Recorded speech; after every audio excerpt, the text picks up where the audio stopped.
Okay, anyway, we're going to start We're off this your again. Welcome to the show, everyone. This week was a little bit rush or rough just because I was on LCS, which was fun. Then immediately got on a plane the next day and lost my suitcase, but irrelevant. On the plus side, Emily is the one who is coming up with the topics this week because, unprompted, etc. But that Yeah. means that we're actually having a balance with more EU topics if we get to them. So her name is EUmily. If we're going by EUmily Yeah. Rand, the LEC rep for this week. So if you're interested Let's in LEC go. topics, we will actually get to more of them this week. We hope. This is the my mic is fine. What is Oh my gosh. Everyone's just gaslighting me now. Okay. If you have questions or wish to engage in the topics, we will address comments as we go on and pass through each topic. Speaking of, apparently the first topic from producer Emily Rand is Yes. my appearance on the LCS broadcast Woo! this week. Emily, Yeah, so thoughts? I Yeah. I just wanted to ask, so obviously I loved having you Yeah. there. But I was wondering what your perspective was of being on broadcast, because obviously you previously asked me about my casting experience, the first one that I had this past Mhm. year. And you've also done a fuck ton of other things around broadcast, but have not been like official broadcast talent since 2014 on LPLEN. Yeah, something Yes, like and that. I even think then it was yeah. like a Yeah. substitution because Soldier fell asleep. I did do casting actually for LPL. Munch did invite Oh me yeah, okay. on 2022, I so do that remember that. was fun. But in general, yeah, I haven't been on like any of the big shows ever. I felt like there was always kind of the debate every once in a while, like we are interested in having you on, and then radio silence as soon as I follow up. So that didn't happen that this time, which was fun, enjoyable. Um, so shout out to Kim. She's great. She actually is very organized compared to some of the previous people who have reached out to me. It's the only basis I have, but I had a really good time. It was very easy. I was like, I guess the main gist of the thing is the difference between being a producer and working on the show and being on air talent and working on the show. It's very interesting because I actually do feel like I have slightly more control as a producer. Whereas it feels like a lot of things just kind of happen when you're talent. It's like magic box, random things appear, and sometimes it's just like for example, one of my favorite things was the blue shell Shopify Rebellion graphic, but that's because that's something that I can relate to. Is like something I would have photoshopped at 3 a.m. and been like, this is just going on the show. Have fun, guys. Which it was a great graphic, but for sure it was one of those things where it was like, all right, I do want to talk about this, but also there's all these other things. And how do you organize the show in that way? So it's very interesting to me, and also the condensed show was very interesting from a talent perspective. Because I was thinking about this too, and the fact that LCS casters also cast so little of the days. So you feel like yes, as an analyst desk, you have so little to do, but even as a caster, you're basically doing like 2 25 to 40-minute games, and that's also it's a very just interesting how the broadcast functions, and it was a fun experience for sure, and I had a really good time. But I was very curious, like how talent feel over time with the schedule, and kind of your impact and where you see your role. And I know this is something we've talked about before, but would be very curious to hear if there's been any developments. Are you Any muted? from my Oh, there you go. side, I think in general, Mm-hmm. I talked about this because I know Raz talked about it last night on Hotline League, because someone was like, I wish we saw more of the broadcast talent, which I like refrained from making the comment, you are in a very small minority. Yeah, yeah. um because I probably would have gotten frogged. But I do think, as flattering as this person was, they are in a very small minority, right? Because there are hard and fast numbers, not just for LCS broadcasts, but like literally any broadcast, like not even just league broadcasts, traditional sports broadcasts as well. Like there are such hard and fast numbers of like, as soon as game ends, viewership drops off a cliff, right? As soon as game is not on the screen, viewership drops off a cliff. Um, so I think I really understand and kind of enjoy what we've been doing with transition times. For me, I'm still trying to find where I fit on broadcast, and also like where I can bring a lot of stuff that I want to talk about, because this past weekend was a really good example actually of, I've been trying to do like a telestrator, but all of my telestrators have been too long to Mhm. fit where we've been fitting them, which is like kind of champ select, right? At the end of champ select or at the beginning, to talk about what happened with one of or both of the teams previously. And all of mine have been too long. I have not been able to condense my jungle pathing telestrators Right. down to like 30 seconds. Which is a problem. That's my issue. That's a personal issue. I will own that. I need to be more concise, just generally. But then you saw an iteration of that in the cast I did with Kobe, right? Because both Yeah. Kobe and I are really interested in jungle pathing. We're really interested in Yep. the way that junglers interact and stuff. And so we came up with the stopwatch thing because Boogie and Umti had the two highest forward percentage, and then I believe the first and third highest counter jungle percentage in the LCS. So we were like, Yep. okay, this will be a really fun way to illustrate that. It was a risk because obviously we could have just ended up with the level one mattering a lot more if Shopify had really slammed mid to try to punish APA for having no flash really early on in the ASOL lane. And like a number of things could have gone horrifically wrong with that. As it turned out, we predicted the team's tendencies really well. So it ended up being, in my opinion, like really good. I saw nothing about it afterwards, which is usually a good sign. Because I feel like, unless it, like when people are Yeah. talking about a cast, it's always negative. So if I don't see anything about the cast, I'm like, okay, whew, like I live another day. Okay, she's But getting yeah, frogged. as broadcast talent, it's an interesting time. Wait, what did you say? Nothing. Nothing. I Ribbit. couldn't hear Ribbit. you. Ribbit. uh, but yeah, oh god. Okay. Anyway, Yeah. that's where I'm at. So like, I think you see, and you'll see this with all Hmm. talent, right? Because both Raz and Jat had telestrators this week that came in Champ Select. Does educational content belong on YouTube? Because the other thing, the people say that they want like super hard analytical content, but the numbers also don't support that either. So and this is not a recent thing. This is like a going back to like season 3. So yeah, it's interesting, and I think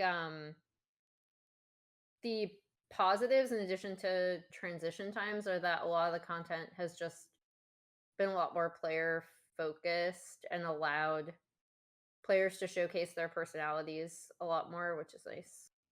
Anyway, All right. yeah, I mean it is very fun. So, but that did give me an idea for a potential future making the rounds segment that I might surprise you with at a later date.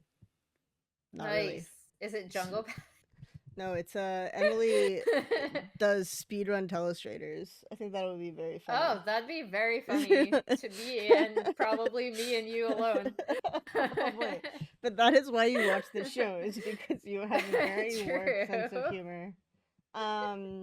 Anyway, so that's, yeah, I think it's an interesting one because I don't necessarily think that means, so I will say, like, one bit of pushback is you're in the extreme minority.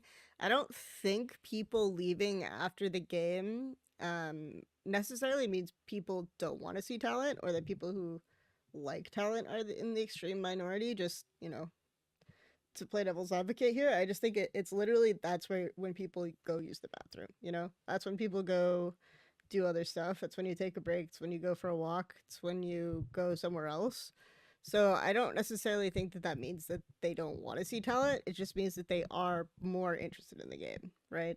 So, and it is like separate audiences also. Like people who only care about the game are very different from people who will care about the talent or who will care about the storylines. And I do think there is a huge contingent of the audience that still really cares about the storyline and cares more about the games if they care about the storyline. So getting the storytelling one into the cast and then also being more efficient with the storytelling. I think we had some very interesting champ selects this Sunday. Otherwise, I think we could have pivoted a bit more, and this is like a bit of my reflection. Just really just focus on the storylines of the teams during the trip selects, which was Hmm. like kind of a goal of mine, but I got a bit distracted because of interesting things happening. So, um, yeah, I think that that's another because I've spoken with Emin about this in the past, or Emin the producer, a lot about like wanting things to be much more story driven too. So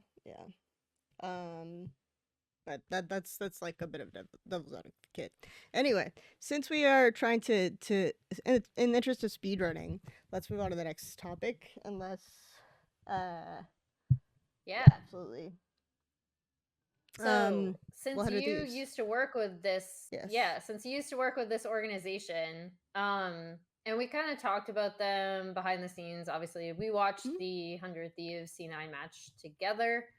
Um, I wanted to ask you, what is right with 100 Thieves? Because, like, Yep. none of us expected them to win this many games, even with the truncated schedule. I don't think anyone put them higher than sixth in their like preseason power I rankings. think I had them fifth on mine, which was still way lower than Okay. they are. But I did Yeah. have a little bit more 100 Thieves faith than the average person because I had TL below them.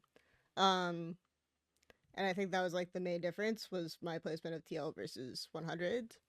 And for me, it was just because the roster made sense on paper, and there's a lot of rosters in the LCS that you can argue don't make sense on paper. So even though there's like a ton of rookies, and rookies in the LCS didn't always do the greatest, you also have to think, in my opinion, like on paper, the average level of the LCS was gonna go down.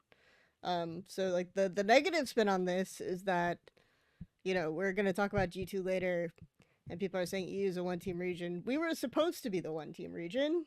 Unfortunately, our one team has not been great.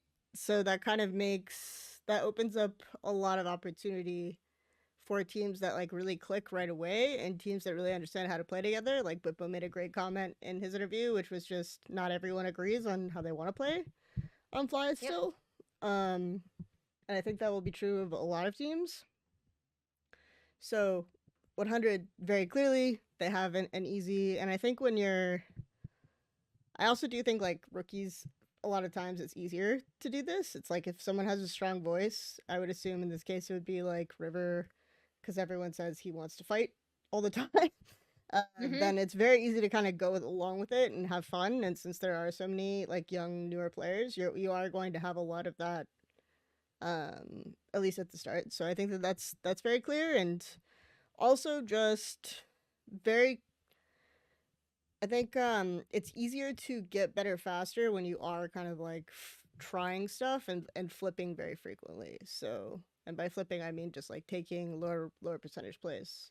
And I think they do that more than a lot of teams. Obviously, Raz wanted the combined kills per minute, which them sub one being like the highest combined kills per minute, it might seem like whatever, but that's very few games have a kill a minute, even in LPL. So yeah. Hmm. Yeah, and they're still. Let me look. I think they're still like almost. Yeah, They're almost at 1. They're at 0.93 right now, Mm-hmm. according to Yep. our like internal stats tool, which I think is missing a game, but 100 Thieves were not in that game, and I We don't don't think talk it about would. it. Yeah. I'm just putting it out there because every week I have to bring it up because I message Liam and I'm like, hey, it's the pain in your ass. Are the stats fixed? Yeah, I'll just clip Um, this and DM Liam like every day. he already gets it from me. Poor, Yeah. this is not Liam's fault in any Yeah. way, by the way. This is the tool and like uploading. It happens on the back end where they essentially keep trying to upload one game that didn't auto upload and it keeps freezing. And it's not even from this week; it's from last week. Um. Anyway, yeah, I mean, I think the other thing I do want to point out is, and obviously I said this to Grayson specifically, but I think 100 Thieves drafting, first of all, obviously, as we learned from this past week, if you leave Talia, Vi up Yeah. for this team, maybe you don't want to do that. Just because I think we've seen obviously a lot of Talia Vi focus on 14-3 specifically. But then for 100 Thieves specifically, Vi is a champ that River is going to be super, super comfortable on. I will stand by the fact that River is a jungler who is always going to look his best when he is in his lanes. And he is going to play that way. Like, that is his optimal way of playing. He has a really good sense of when he can be in lanes, when he can't, how he can punish the opposing lanes for their positioning and like where the wave is at. And so if he has a team where he is communicating with his lanes really well, like already, even if he's not, it still looks like River still looks pretty good, right? Like he's looked good Yeah. even when the communication level between him and his teammates has visibly been lower. But with this team specifically, like you said, it seems like he is a primary voice. The Vi to Leah combo is like the best thing you can give Yep. 100 Thieves in terms of comfort, and they got it choice this week. Obviously, in fact, their draft is almost identical, I think, from day 1 to day 2, We had a outside lot of of those. Alistar and Alistar and Melio are the Yeah. only difference. Um, so A-list champ is the only thing that changed. And so yeah, I think Grayson said it in his interview, but I'll just reiterate and like kind of paraphrase, where he's just like, if people are going to give us these things, then I'm just gonna Yeah. keep doing it. Like, because I asked him why do you think your drafts have been like so good, or like it's not just me praising them, it's the whole community. And Mm-hmm. he was just like, yeah, I think I try to find openings where I feel like our opponents have given us something that they, it's really good. He keeps in mind his players, which I think is the most important thing. Is these drafts are not only cohesive, but they're obviously very targeted at who is on these rosters. So, but yeah, like I think obviously we'll be on a different patch when we come back after the break, but this was definitely a week where they got, I think, exactly what they wanted in draft for this team, and they were able to execute on it. Yeah, I think that's that. There's that, but it is very surprising how easy it is to get champions that you're sure people will ban against you sometimes. Like I always have, there's like one or two picks that I go through the season just basically picking every time they're up. And I know that if I don't have them, my team's gonna like potentially function at a worse level, but for whatever reason, it's just like very hard to. I mean, there are a bunch of different reasons why it's like ends up being almost this weird paranoia where it's like we're not allowed to play it in scrims because if we play it in scrims, then we won't learn to play other things. And then the team just never bans it. So you just spend all week practicing not that, and then you just play it on stage again. And like I said, a lot of times it's ego, like player ego. Sometimes it's other things take priority because there's mental block or whatever. But it's just sometimes it's just very surprising, like what you know is good for your team that just is always open. So that's definitely a relatable thing.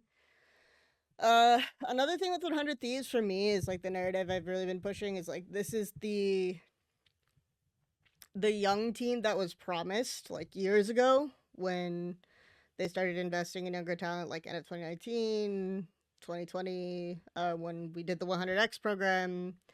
And it's just, of course, it's happening because there's no money. But it's like there's a lot of situations where when you're forced to be resourceful, like you give players opportunities that they've been earning, but they're it just kind of really also goes to like a lot of roster building historically has been very brand oriented, right?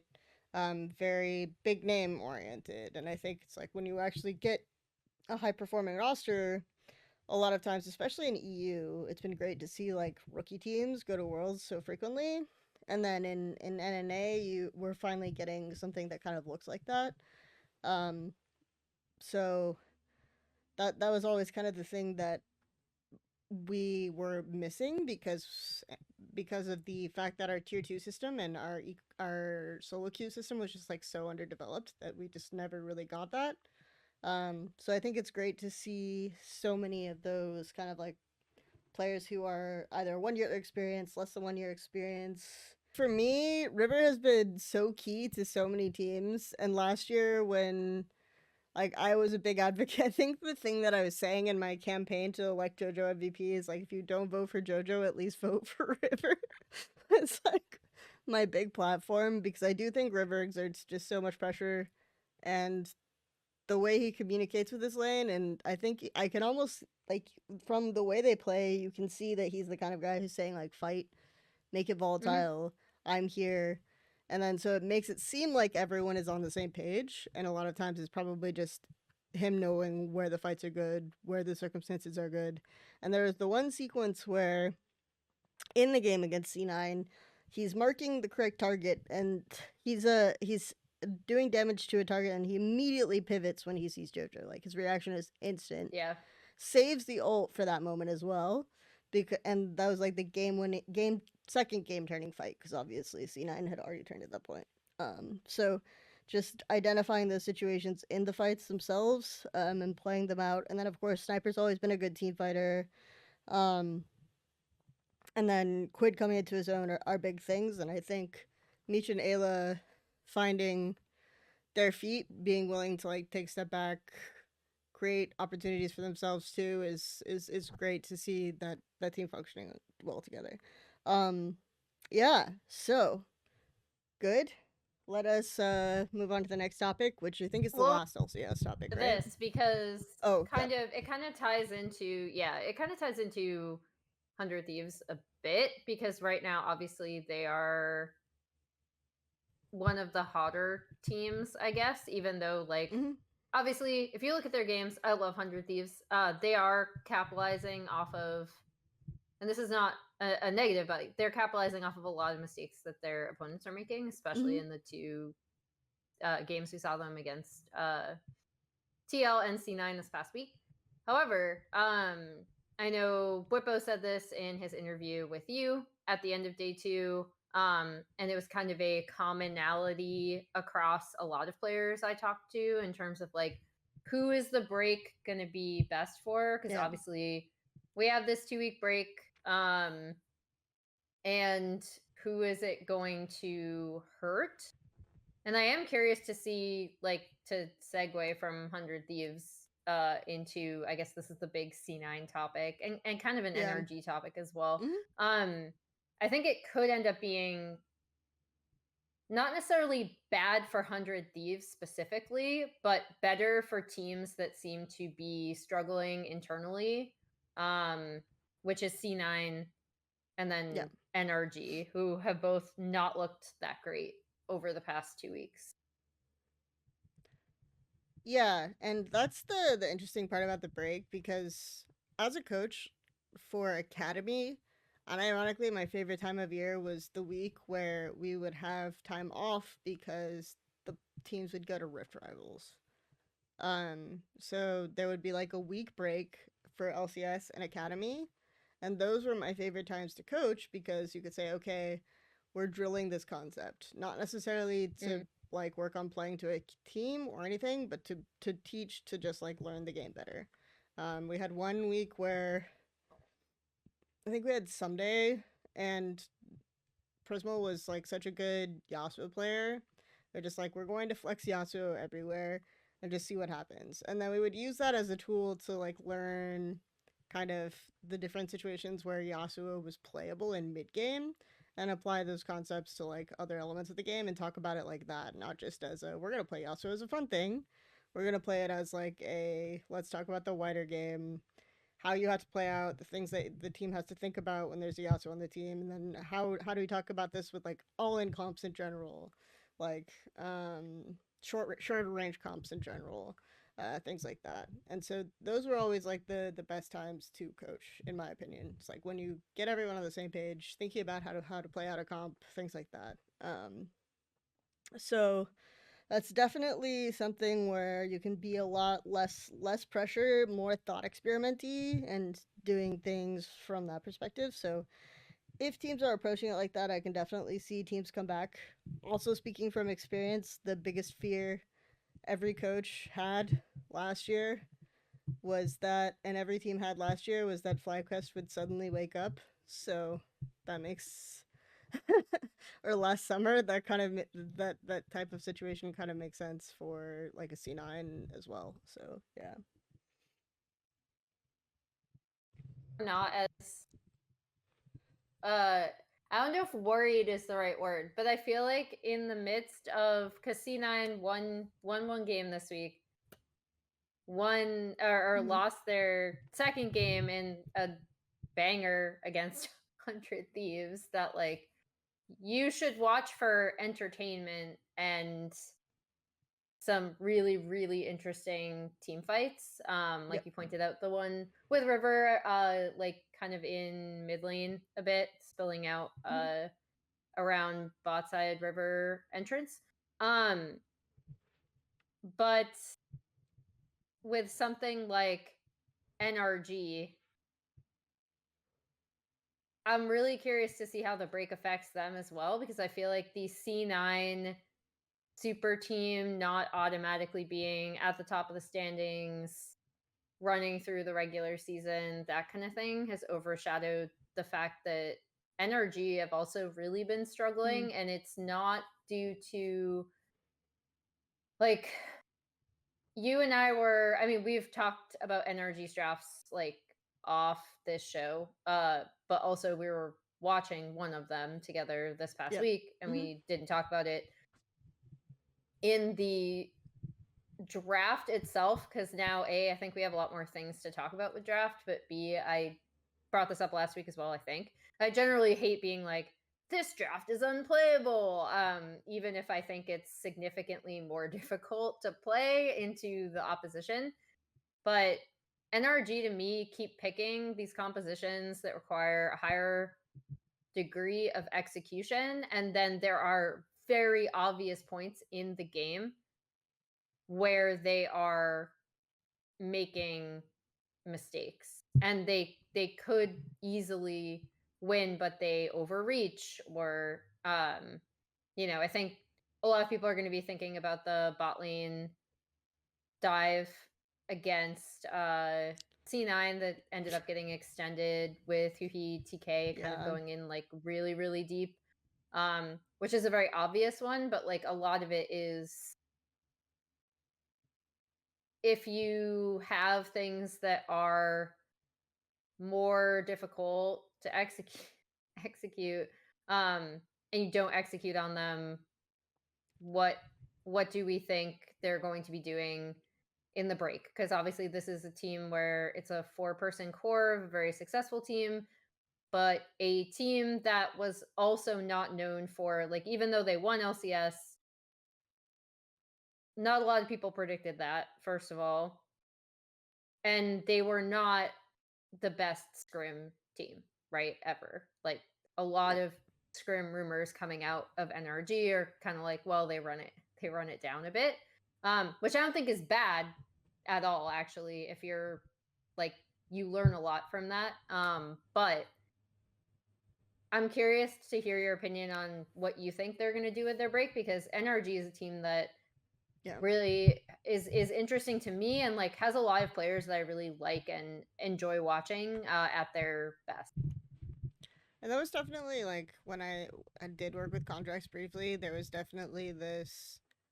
because he is so good at like finding the small skirmishes and like doing the invades when the draft is wonky and understanding like how to play at the comp even if the comp is really weird.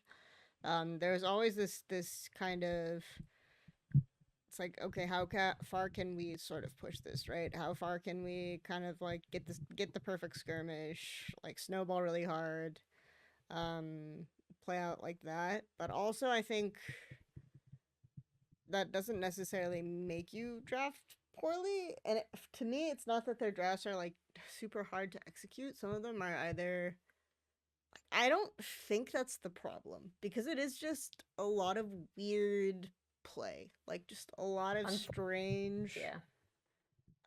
Like the you mentioned the who he dive, like he holds back in the first initial dive, right? And Mhm. then in the C9 game, and then on the second dive he goes all the way and then no one is there. That's very strange. Like a lot of people have pointed to Dokla, he just seems really lost. Like his champ pool is so strange. And I think there's an opportunity also for teams to kind of open up and look at what, for example, LAC is doing, which we'll talk about, and like the different draft strategies and stuff there with top lane picks, especially. So I think if you're looking at a team like Mad or G2 and what they're doing with top lane picks, then it's easy to kind of like experiment with that, decide, okay, this kind of works for us. We're studying their game, we're seeing how they're playing it, and then obviously a lot of you get a lot of vocal detractors on social media being like, yeah, but actually NA is better than LEC right now, and it's just I definitely don't feel that way when I watch like Energy or C9 play their games at the very least. Mhm. So I think it's worth kind of learning from teams and who are doing different styles, and maybe that just means you ban Udyr yourself, and that's just a ban that you have to do for a bit. I don't know what's happening because as Gerg pointed out in chat, I don't know what's happening with Udyr on 14.4 because that'll be the patch that they're playing on Yeah. when they come back. So maybe Udyr gets obliterated. Who knows? But if he doesn't get obliterated, then maybe that's an angle where like you just ban the Udyr and then draft is suddenly way easier and makes way more sense with the top laner that you have, and you play out like that. Actually thinking of G2 specifically when I was Yeah. like they could easily, because I think again when this NRG team was at their best in terms of making the most of the draft for their players, it was definitely when they could flex between top and mid, um, and choose lane matchups and lane assignments that way that were beneficial for their solo laners. And then have contracts as kind of this like early to mid game engine who is making a lot of really aggressive plays. So yeah, I'm curious to see how the break will affect them. I don't know how to segue into. I guess okay. So Okay. Dokla, you says, been having some problems with top lane. Is top lane irrelevant? Oh, ha This ha. is ha ha ha. For people that don't know, irrelevant. The SK top laner's actual name is not because he's not because he's bad, although it can, I guess, be used against him when he's not playing well. But he played super well in the SK Fnatic series, and his name actually comes from a relevant role, essentially implying top lane is an irrelevant role. And after SK's loss to Fnatic, I feel like a lot of people are revisiting this idea. The game 3 Rumble play that he had was like so good, actually. Like they had a 0 for 5 in the top lane. I Mm, think it was around like 20 24 minutes I have written down with like a little asterisk. So it was like around 24 minutes. He basically has this like insane equalizer and then yeah. just immediately is in the back line burning everyone down. It's an 0 for 5. I'm like, okay, this game is over. Spoilers, the game was not, game was Yeah. not over. So I did want to talk about obviously this series specifically, but also just the state of top lane overall, and also the state of top lane in Europe, as we kind of already touched upon. Because I think, um, not necessarily with SK, but especially with Merwin and Broken Blade on Mad Koi and G2 specifically, we've seen a lot of interesting things coming out of top lane.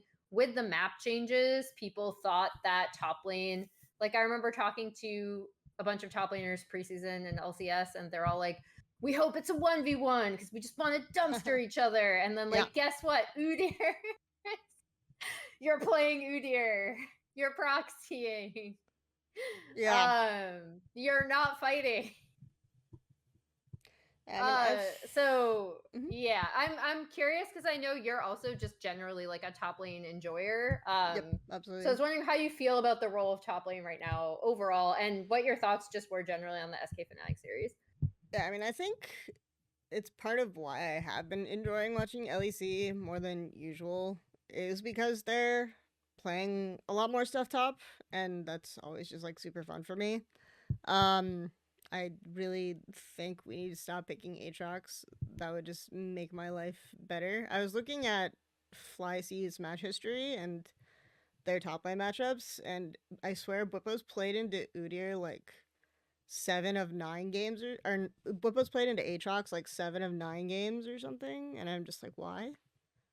Why are we doing that? But like, what does Aatrox give you in the current meta? And the answer is nothing. So it's nice to see different stuff get picked, like when Udyr's down, or when you're just not picking Udyr because he falls for the draft and you lost your mind or something. It's really it's really great to see other things, and I actually am a big proponent that more things are pickable top lane than they've ever been because of the long lane. Like we could see more mages top. We could see like the TF top makes perfect sense to me because you wouldn't necessarily play that before since it's gankable, but like very immobile relatively. So it's nice to like if Gold Guard is down for whatever reason.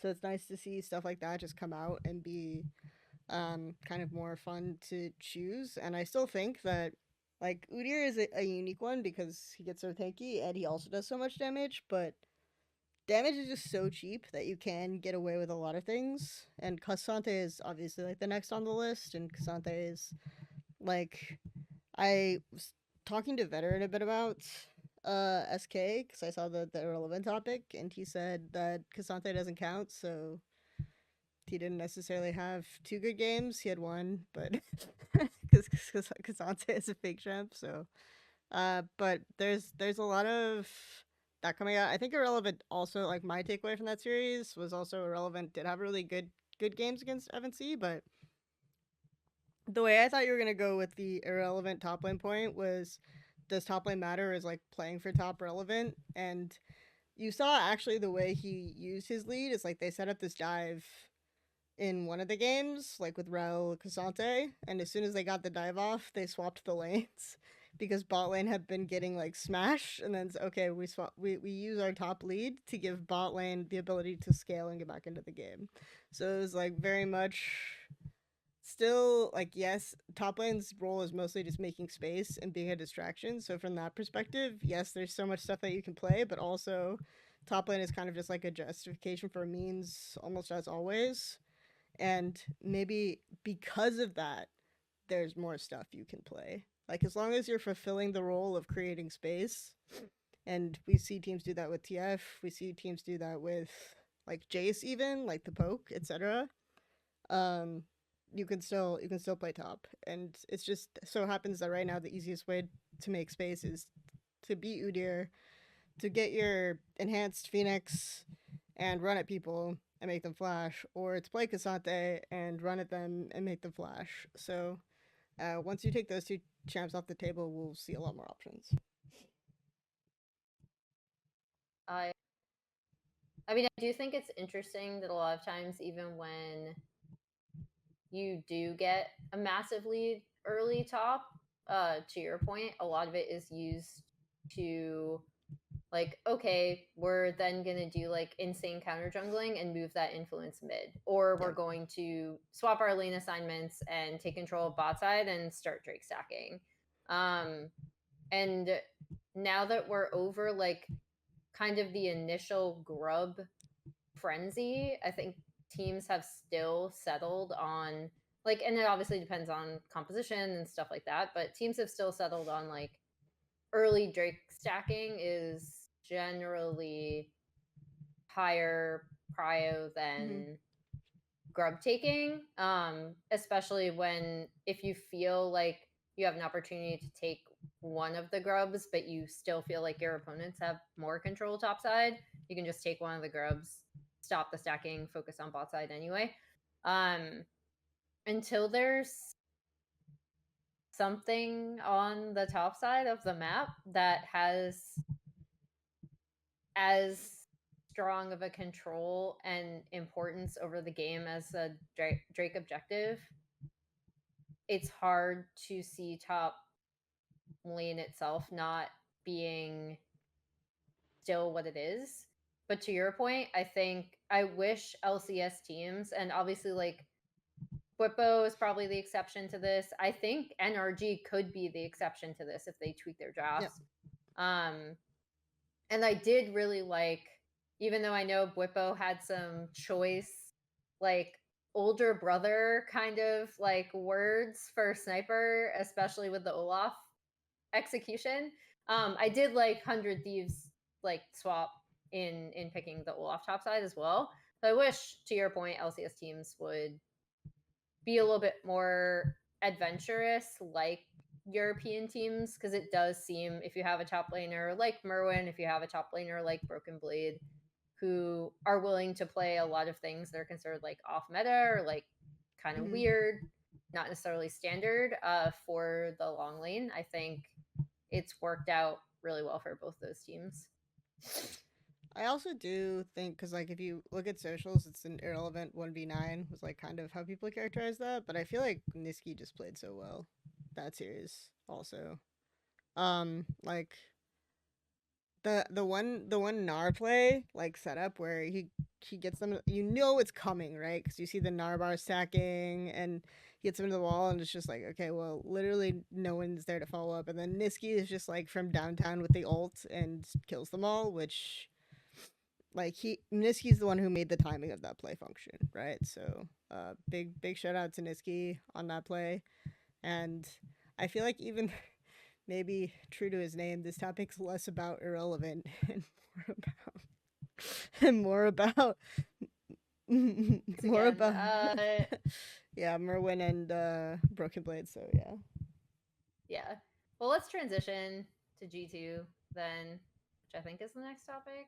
Yes. Mm-hmm. Is LEC the G2 waiting room, and like also just what does that mean for LEC in kind of this conversation of like what that means for the overall competitive strength of LEC versus LCS? Because I actually would push back against there's this kind of current narrative that LCS is stronger top to bottom than LEC. And I would push back on that a bit. I think the format of LEC is kind of lends itself to first of all, there are 10 teams, but second of all, it kind of lends itself to conveniently like dropping off teams. And so once those are out of mind, I feel like people are just kind of like they're not good enough, etc. As they ramp up in their 3 splits through playoffs. And then additionally, kind of how you alluded to earlier, having one team that's obviously stronger than Mm-hmm. all of the other teams can work against how people like calculate the strength of a region. But yeah, G2 are really fun to watch. They also like there were a lot of times in the BDS series where BDS would be like making a lot of early proactive plays, trying to challenge them super early, like I'm talking 3 between like 3 and like 6 minutes. Um and then they would just have a run of play like mid to early where G2 just take over the map. Like Yep. there was a point in game 1 where there's like BDS essentially go for Herald Yeah. and G2 comes out positive on that play. And like between 17 and 19 minutes, G2 end up 4 turrets to Mm-hmm. BDS's 2. Um and you just kind of look at how this team plays the map. Um it is really smart.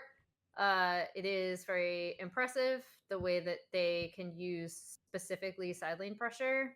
Um and then also how they punish opponents for making not not like misplays, but just like they will punish reset timings or they will Mm-hmm. punish going down like one person in a fight, right?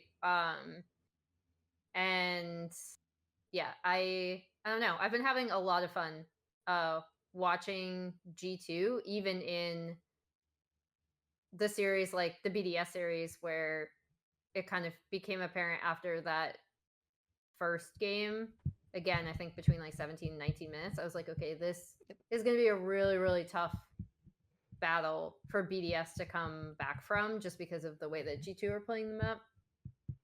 And it's interesting because I talked to a lot of top laners, and a lot of the times they say like it's just so hard to play side lane on current like the current map, just because there's so many openings in the map for when you're playing. Like the timings are completely different. So getting to know that, but it's like G2 is the one team that I found that I think actually has kind of done it. Like they're playing the two lanes very well, and I think that that's something that they were always good at in like 2019 when they made the run, right? And they almost like people legitimately thought they were going to win Worlds. Um, so I think that it's very interesting to see that kind of retained, even though the roster is almost completely different, with the exception of like obviously Mickey and Caps. The interesting the so they actually like used the TF to side lane, whereas I felt like when I watched the Mad game, like the TF top was I'm going mid and we're still fighting like normal. Yeah. So it was like they actually used it for pressure, right? And they used the Azir Mm-hmm. and the different picks to create pressure on opposite sides, which you see so little of right now as people kind of figure out the map. So that was really great from them. I think their team fighting is kind of bad. So that's like for me where I push back and say like their team fighting is not as good as you kind of imagine it to be. And so that's why I push back a bit. And there's if they do want to contest neutrals, their method of retaking is interesting because it's like they don't seem to be super controlled about like finding the flank angles and entry points. It's like if you were not going for their like crazy across the map wild goose chase, then and they still try to contest anyway, then they fail, which is why I liked the Tark because it felt like the entire purpose of the Tark was to retake. Like you pop ult and then you walk into Yeah, dragon and then you just while they're walk pulling forward. it, and they can't hit you. So this is how we retake. So I actually like that a lot. Um, and obviously that wasn't why the Tark was picked, but that's how it ended up being used, I think. So it's just a lot of those creative things where it's like you get the sense that G2 is just a very smart team, right? Or a very like they understand the map. And when people say that EU is like a one team region and G2 is super dominant, it's because that is the style of play that analysts like, you know? That's the style of play that like you and me like to watch, True. right? The kind of oh, we're going to outbrain them and wander around the map, but it's like if you see the way some of the teams are taking fights. Like I think Mad was a team that was terrible at team fights at the start of split, but now they're very good at playing like kite back, like dragging people out of terrain areas and then just like using full range to kind of play for them. So that's why they're having luck with things like the Senna, and terrain control champs like Talia and stuff like that. So seeing like them evolve as a team fighting team, whereas I feel like G2 in some ways have kind of regressed in their team fighting, is but they've found like they've really perfected. They're really starting to perfect like the map play elements. Is why I think analysts will typically say G2 so good. Whereas like if you just like fist fights and you want to watch UP versus LGD because it'll be a fun time, then maybe you don't see G2 as like an unconquerable only team in LEC, which I don't currently. I think that like you will see teams kind of get it together, and if they can force like G2 to like fight them in the mud pit, then that's where I think you can beat them. Also, I do think BDS got leads like multiple games, and BDS approached Mad and G2 by understanding how their junglers play and like doing good evades. So if you see teams like BDS sort of execute on that strategy, then we might see like some upsets versus G2. Maybe not this split, but you know, at least down the line. I'm gonna push back on LGD because Hai Chao is always heading for. Hai He's Chao always loves his flanks, looking you for know? the flank angle. I Okay. have some very Uh fun shorts ideas, spoilers for the YouTube channel that I'm starting to edit. And Hai Chao's definitely gonna be the main character of one of them. That's all I have to say. Anyway, nice. All right.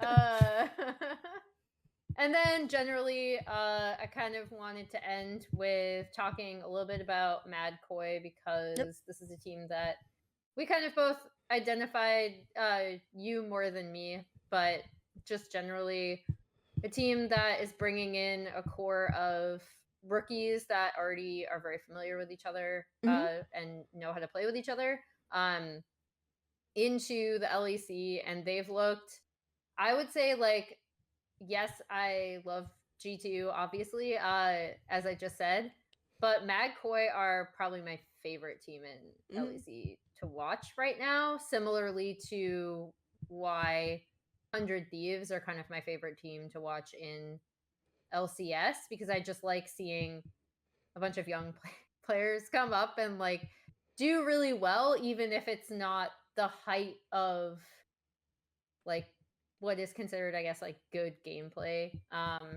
This is a really, really fun team to watch. At the beginning of the year, I was hoping, because I was not able to watch these players in ERLs, Mm-hmm. but I did know from like preliminary kind of a few VOD reviews and also just talking to other people that Merwin was identified as someone who would play a lot of interesting things in the top lane, and I think they have been showing that a lot more, um, since the last time we really, really focused on this team, which is really, really cool to see. I like when players like that are just able to do that for their teams. It opens up so many other options in draft if you're successful at it. Um, and yeah, I don't know. They've been a really, really fun team to watch Mm-hmm. for me.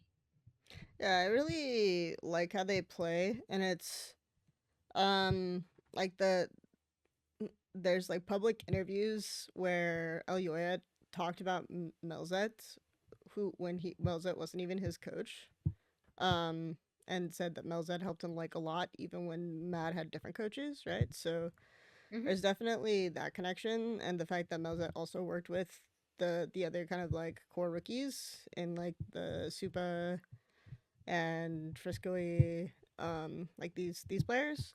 So the fact that they already had like a very clear core identity, again, and we're still seeing things that they're getting better at, like the kiting. I think their understanding of how to play like general front to back was sort of poor. But I'm especially seeing with like Frisco, even when like Super kind of mispositions on the Senna, he's like keeping he uses the Talia very well to get like max range Q spells off, and then just also the terrain control, and then kiting them into different areas where they have more advantageous fights. It's very funny because it's like they'll start a fight in an area where their comp is not favored to win, like a combined area when they have a poke comp, and then they're like, "Oh wait, let's just move," and they kind of drag they drag them into like a more open area, like mid or something like that. And it's very funny to see that because usually teams will like they'll just start a fight in a bad spot and they'll stay there and get wiped. So it's interesting that they're able to do that by using their long range and why they've pivoted to so many long range comps. So that's been fun. But for me, the best thing about them is for sure like how they're playing. Like each lane plays differently depending on where Elioya is. So it's like if Elioya is top, they'll start out like the classic 80. I'm gonna burn Ghost level 1, or I'm gonna burn Ignite level 1 as support or whatever, and then just force the fight. And then jungle will be willing to skip a camp, go bot, and then show early. If there's no skirmish, right? If nothing happens, then he just reads the map and he goes top and he tells his top laner, or his top laner understands, okay, now it's my turn to fight. So those types of scenarios are very fun to watch, just like the coordination between the lanes in the jungle, and that's why their early game has seemed very good. But yeah, I don't know. Mad is great. Mad and 100 Thieves to me are very similar in that regard, where it's like a lot of young kids, a more experienced jungler, and just like a system that kind of works for them. So both of those teams are really fun to watch, and I hope we both get them both like at international events and we can see them play against each other. I don't know if that'll be Be really fun. it would be really fun. I don't know if it's like an MSI thing or like a Worlds thing, but hopefully it happens, right? Um, yeah. Anything else? I don't think we have a lot unless we want to talk about Champions Queue. Woo! Okay. We can. I have what 20 minutes before I have like a hard out. Yeah. Champions queue is dead. Question Yeah. mark. Okay, conversation. No. I know. So like Yeah. how I guess I want to get your opinion first, because a lot of my opinions are just as an outsider talking to people. I think Champions Queue, like from my personal opinion, is an incredible tool. I also think that there are a lot of players who are bewildered as to why other players don't use this tool. Like, for example, anyone who watched the pros episode with Huhi, and Ale, both Ale and specifically were like there was even that gif of me and like mimicking Ale, right? Like, because he was saying like, I just want to know, like, what are you doing besides playing Champions Queue? Like, I'm gonna show up at your house. I know. Yeah. Yeah. He's like, oh, I just want to know, like, what are you doing? And is also someone who obviously just came to NA, but in seeing this tool, his confusion around why more players aren't using it is genuine. Because at one point, as he pointed out, it was literally just the TL Academy team and TL in the server playing each other. So I think this 2-week break would be a really good opportunity to get Champions Queue running again. Obviously, teams are going to be scrimming throughout the 2 weeks. I think most teams had planned to take yesterday and today off and then get back to like scrim schedule. I know FlyQuest was teasing something that I saw. And Dig was going to take Valentine's Day off, even though they're all single. So that was a good one. Is that them leading into the memes, or is that's what XU said. He's just like, I don't know why we're all single, but apparently the 14th is off. It's like sad. Wow. Sad days. Okay. Unlucky for them. But yeah, I think. Where is it? There was, I swear to God, was it Papa Smithy who tweeted it and not FlyQuest? I saw someone teasing something, like either a show match or something. Anyway, they should have.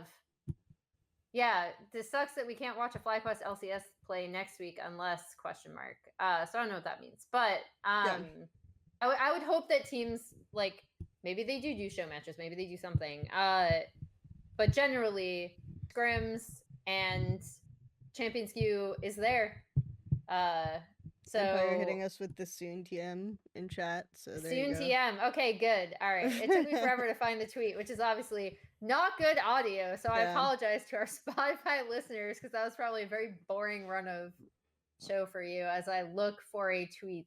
it's okay. I But yeah, could have hit them with the I'm Spotify playlist.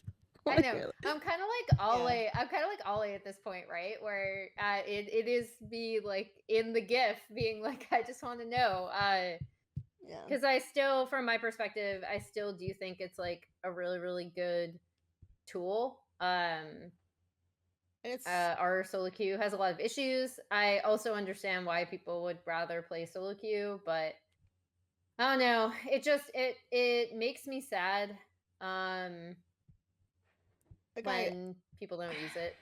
I want to be optimistic, right? And so every time there's like this, maybe they'll play it if it's the only way to play live patch. Maybe they'll play it if there's a break. Maybe they'll play it if so like all of these things, and it's just you kind of get your hopes up, but not really, and then no one plays it. Yeah. So it's definitely one of those like from talking to pros, and I did an interview about this with like Cloudiski, and I probably mispronounced his name a million times. I know Every who you're time, talking about, yeah. yeah, where I talked about it, and it's like the reasons why pros don't want to play, and a lot of times the real reason is just like it's very easy to get just one person who you feel like shouldn't be there, who you feel like is ruining the experience. But again, like, and that will happen more frequently because there are so few people in the server, etc. But again, it's just one of those things where yes, most of these things are all an excuse of some kind. The biggest thing that I don't really get or know is a lot of teams are now pushing it for to be moved to Chicago and just give it to basically NACL and NACL OQ players, like basically dev players, who will use it. And frequently they were the ones who wanted to use it. A lot of times they get barred because LCS players say that they'll use it if there's more balance in who's able to use it, etc. Hmm. But then they don't. So I guess for me, it's like moving it to Chicago kind of defeats the purpose because it was supposed to be the LA based queue. Like, that was supposed to be the purpose initially, like the ping difference. So that seems really bizarre. But also, if at this point it's like a great tool that's out there and the NACL and NACL OQ players will use it, and there's no difference between that and ping anyway, and then some LCS players want to use it, then I don't know. Maybe may as well see if it works. I don't know if it'll get used in that context either, but I don't know. At this point, I'm just like willing to say, okay, it's dead. So Fuck whatever, it. whatever incarnation you wanna put it to, go for it. So yeah. Yeah. I guess my question for you is, do you think, and obviously this is also like Mm, you already outlined why it would be weird to move the servers to Chicago, but if that was to happen, do you think this could be a tool that would have demonstrable impact on improving the ability for someone to actually like make their way up and get noticed by teams from either an OQ team or like a kind of challenger level team, because right now NACL is in a really weird situation of flux, and it has been since yeah. the academy requirement was dropped. Uh, just because one of the issues I know you and I have talked about a lot with Champs Q, and on one side you have the pro players being like, well, this is going to end up being really unbalanced if I end up with a bunch of amateur players and the other team is like 4 LCS pros and 1 amateur player. Um, so the matchmaking is something that's brought up a lot, but the on the flip side, you and I have talked extensively about how this could cut off potential players who are trying to make their way up Yep. and get noticed. So do you think it could end up working as a tool like that, or is it just like completely scuffed And I think in order for it regardless. to work, like LCS players have to play in order for scouts to like watch it. And I don't know if scouts LCS players will play. Like if it's Chicago, If it's then on Chicago. Yeah. that's even less reason for them to play, and they're not playing anyway, so they probably won't. Um, and then like if they don't play, then a lot of the kind of prestige and gleam of like NACL and OQ players get to play with pros is kind of gone too. So my expectation is that it will also not get used by them eventually either. And if the ping is the same, it's like okay, we may as well just play on solo queue ladder. Um, and then everything will go back to where it was pre Champions Queue. So yeah, I don't know. We'll see. I think that there are some ways that, like, I'd actually talked to Ovly about this. Where it was like, if you do content around it, right, specifically focusing on Hmm. some of the pros, maybe there's something there. And I think you can find a pro on almost like every team who would be willing to play, right? And to do content around it. There's like I can think of one on maybe in every team that would be, but it's just about getting enough people to even so that the queue doesn't last like 3 hours or something like that. Um, it's just one of those things. Um, I'm not too optimistic at this point, but I wasn't I remember when it first came out and they were paying money and all these things, and Zach was like, "We're very excited about this," and I had just been hired to do production for Academy, so I didn't want to like say, "Well, I basically said, well, good luck. I don't think anything will happen, and I think it's Oh, bad for the tier two scene, but the tier two and tier three scene. But you know what? Maybe pros will use it. Who knows? Um, so it is a bit sad. I yeah. think if they did want to try to open it, the break would be a good time. But I will also raise that sometimes when there's no matches, the practice schedule is even more rigorous for teams because you Hmm. don't like yes, it's more stressful on game of day, but demonstrably you have more time to yourself on game day as well. Um, so like if you're scrimming 6 days a week, just full stop scrimming, and then doing like night blocks and everything else, you do end up putting in more work with your team overall. When there's no game days, so uh, just pointing that out as maybe that's not a reason why people would that maybe people won't play it if that's the case. But you also don't have the emotional stress of the game day, so maybe people would be more down to play. So who knows? We will see. I do think to your point, the most hype Champs Q ever was outside of like the initial release. Yeah. I think was definitely the Champs Q when all of the teams had just arrived to North America for Mm-hmm. Worlds um, in 2022. And I think that, to your point, there was so much content coming out of that, even if the content was just like, Gumayushi calling JoJo cute or something, right? Mm-hmm. Or like, you know, Mako doing some insane outplay. I think that was when I thought Champs Q was like at its most robust and also having to the point of like you need the LCS pros on this for people to end up scouting amateur, etc. The one thing that got a lot of LCS and amateur pros at least noticed are like people to be like, "Oh, maybe they're not as bad as we thought," which is eye rolly. But or like, "Oh, this person could be really good," was watching the LPL and LCK players going up against the NA players when like Mm-hmm. NA or EU players would have it outplay. So that is the environment I guess you kind of need to create, which is impossible to do Okay. again. But yeah. Okay, Emily. I have a pitch for you. All right. World's ends. Okay. You know, everyone's Uh-huh. chilling. Maybe they take some time off. Like there's a week. You know, give it a week. Riot with their infinite budget and Definitely not laying people off and downsizing esports at all. Just fly Sure. everyone, like all the top To NA. teams, to North America to play Champs Q. Yeah, Sounds great. that Let's sounds do it awesome. this off season. Okay, we solved We'll it. end the episode Yeah. there, mainly because I have to go. Yeah, sounds good. Thanks uh, everyone. Thanks for coming out for the live show. Enjoy the YouTube and Spotify release. Remember, if you want to watch the show live, we will be doing it every Monday when LEC ends. Obviously, this week was the yep. exception, but we will be recording every Monday when LEC ends, and I'm trying to make a habit of releasing it every Wednesday at 12 Pacific.